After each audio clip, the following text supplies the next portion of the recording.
telling you. But we got to pay attention to the next couple of weeks because next Thursday, the semester ends for school, for Christmas. Going back into January, and going into the spring football for high school. There's going to be some new guys teaching some new things to these kids again.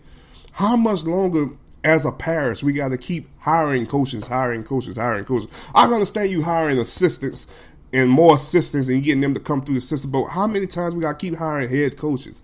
More head coaches. After a while, it's not going to be so much on the principal. I'm going to start looking at some of the superintendent. How are we going to fix this problem? Hello. I'm just saying. So on that note, we just going to move on. I just want to make, especially guys like QJ, who's a big, who's really following Market City a lot. Shout out to my brother QJ, Arthur Welch, as he followed behind Market City a lot when it come down to athletics as well. Let's get into the Sunday matchup. The Saints are going to take on the Jets, 12 o'clock on Sunday on CBS.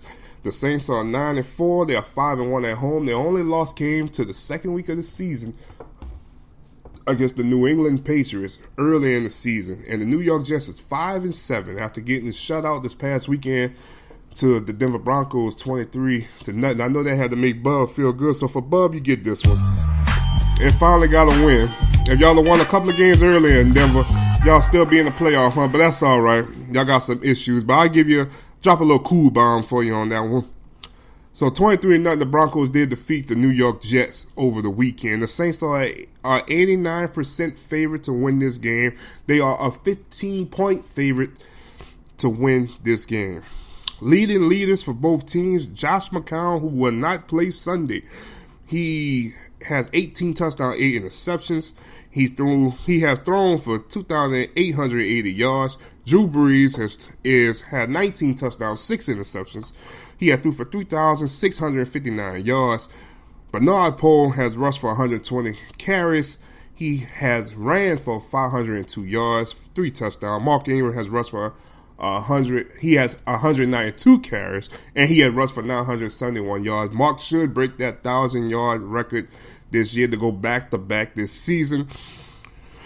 Anderson, 49 receptions, 821 yards, 7 touchdowns, and Michael Thomas, 85 receptions, 992 yards. So shout out to Michael Thomas, who was, like I said, 8 yards away from having a back-to-back 1,000-yard season, 4 touchdowns on the year.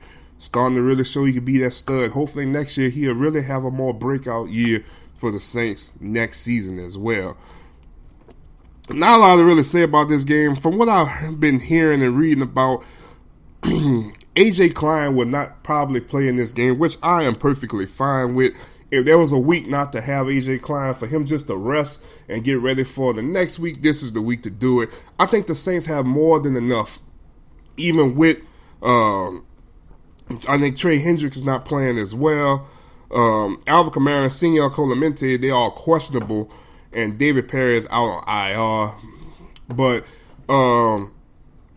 I think the Saints have more than enough to potentially win this game. Probably about 2 touchdowns for sure, possibly 3. They have more than enough. It just my only thing is how much I really want to put Alvin Kamara in the game. I know he's coming off concussion, but I really want to keep him fresh because Atlanta didn't get a big dose of him going into the Thursday night game. So I don't know how much I really want to get him going. And I thought about this the other day. I'll bet if Danny Lasco was healthy, because remember Danny Lasco got hurt in the Buffalo Bill game. He got caught off the field. He probably would have got some reps this week with Mark Ingram to keep Mark Ingram a little bit fresh. I don't know how much I really use Alvin Kamara this week because I know I'm going to use him a lot the following week. But just to keep Mark Ingram fresh. Looked like in the middle of that game, Mark didn't have no rhythm last week against the Atlanta Falcons. He just was kind of stagnant. He was kind of stuck in a place when he was running the football last week. He just didn't, like, without his buddy, he didn't have a true rhythm to keep it going. So I don't know how much I use it. Trey Edmonds, who only bust for one big one this past year against the Buffalo Bills. You know, I'm hoping somebody else got some first-team reps with them too, just in case, anything happen. Because I don't think both of them can handle the load by themselves all game because they really feed off of each other. But I think it's going to be a good game. I think it's going to be a good game. I honestly think it's going to be a good game for the simple fact is I think New Orleans know how much of this is a must-win.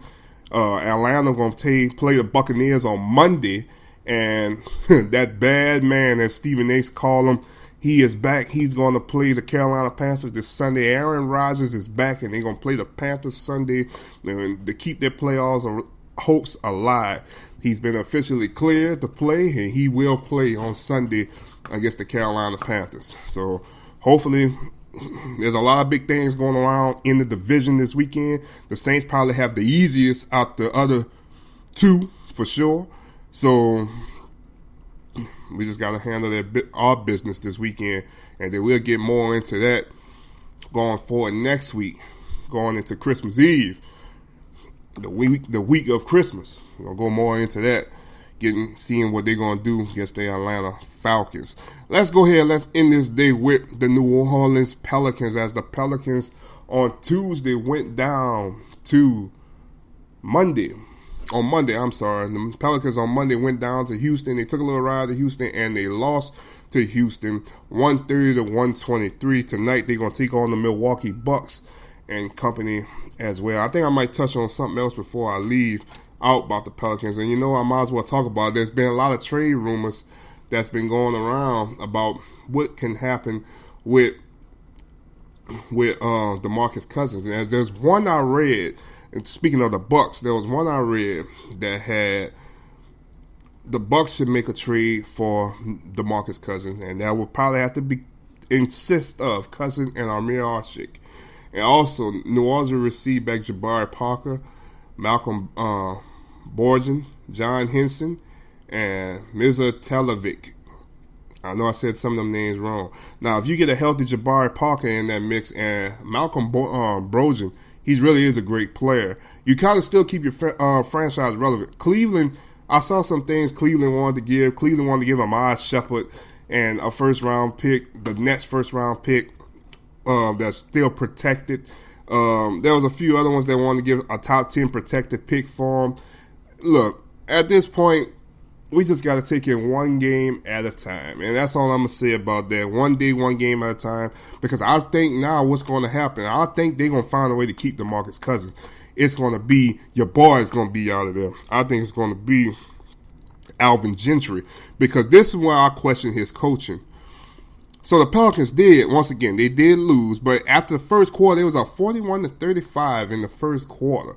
Second quarter, they scored 35 points. Third quarter, they scored 27 points. And in the last quarter, they scored 20 points. In the fourth quarter, they got outscored by 14 points. 34-20 was the score in the fourth quarter, how many points they had. In the third quarter, New Orleans had 27 points. They beat the Rockets by 9 in the third quarter, 27-18.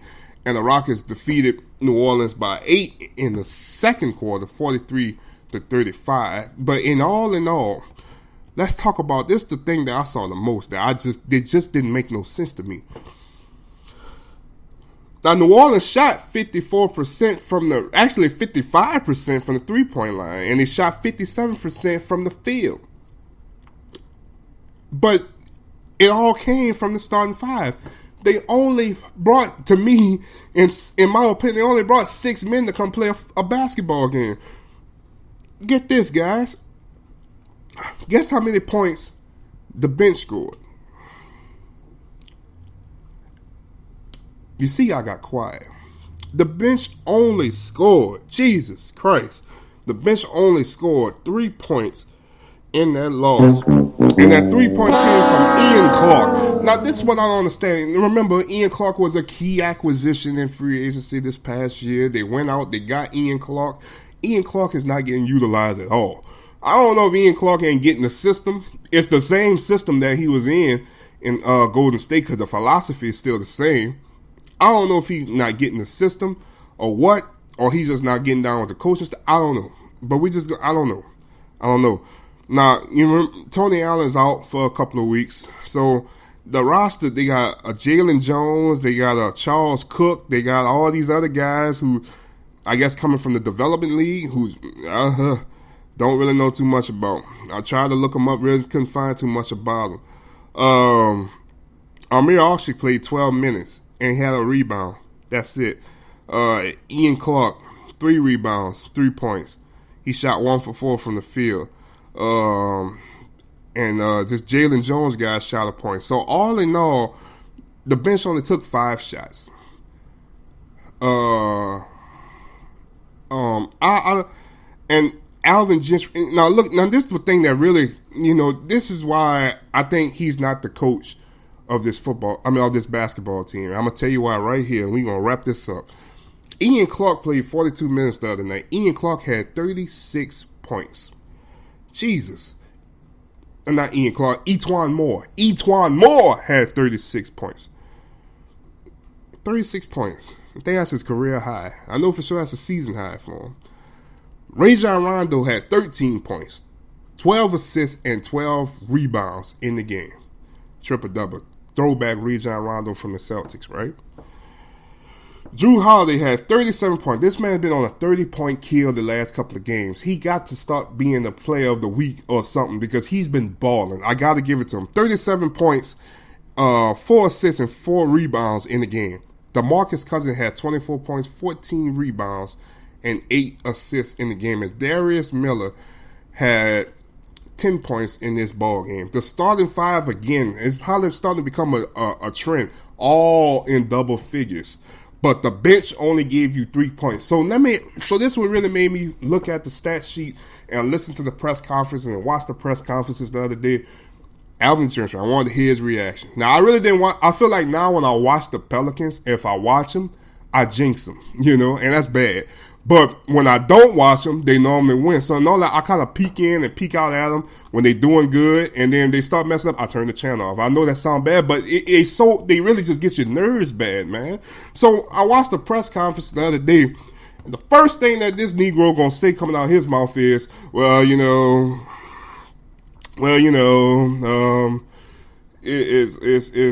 just a good basketball team, man. It's just like, they can just run, they can defend. They just get back and transition so fast, and they shoot a lot of transition threes, and it's just Chris Paul took over the game and stuff like that.